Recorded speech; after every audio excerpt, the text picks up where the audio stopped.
Ward ప్రజలందరికీ నా నమస్కారం. నేను మీ సిరిచందన విశ్వనాథ్ గారి కూతుర్ని. ఈరోజు మనం ఈ విధంగా తిరుగుతున్నాము అంటే కేవలం ప్రజల కోసమే, ప్రజల సమస్యలు తెలుసుకోవడం కోసమే. మనకి మెయిన్ ఇక్కడ ప్రాబ్లం ఎందుకంటే మన ప్రజలకి ఇక్కడ సమస్యలు అనేవి చాలా పెద్దగా ఉన్నాయి. ఎందుకంటే మన బేసిక్ నీడ్స్ అనేవి కూడా ఇక్కడ కరెక్ట్గా లేవు. మనం చూసుకున్నట్టయితే డ్రైనేజ్ సిస్టమ్ కానీ, క్లీన్లీనెస్ కానీ, వాటర్ ఇష్యూస్ కానీ, ఇంకా పెన్షన్ ఇష్యూస్ కానీ, ఇలా ఎన్నో విధాలుగా మన ప్రజలందరూ బాధపడుతున్నారు. ఇది మనకు చాలా బాధాకరమైన విషయం. గత 10 ఏళ్ళుగా ఇలానే ఉంది.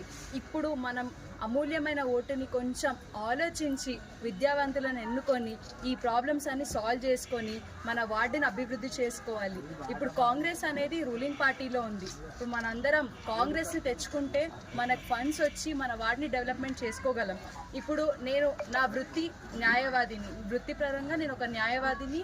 ఇప్పుడు నేను చాలా కేసులు చూస్తాను కోర్టులో కూడా.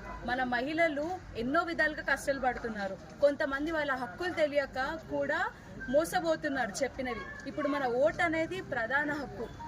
మనం ఓటేసి గెలిపించుకొని ప్రశ్నించే అవకాశం వాళ్ళకు ఉంటుంది. సో ఏ విధంగానైనా మనల్ని గెలిపించి మనల్ని ముందుకు తీసుకొస్తే మీ సమస్యలన్నీ కూడా సాల్వ్ అవుతాయి.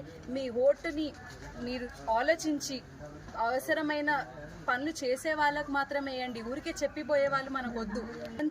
మనకి పోలింగ్ డేట్ ఉంది. 3వ నంబర్ చేతి గుర్తే ఓటు వేయాలి. మీరు ఖచ్చితంగా కాంగ్రెస్ని గెలిపించాలి. ఇప్పుడు మన ప్రధాన కార్యకర్తలు, పెద్దలు, అలానే మన లీడర్స్ అందరూ కూడా కాంగ్రెస్కే సపోర్ట్ చేస్తున్నారు.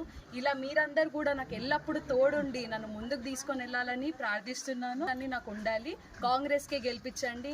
Vote for cause, vote for change, vote for development. జై కాంగ్రెస్.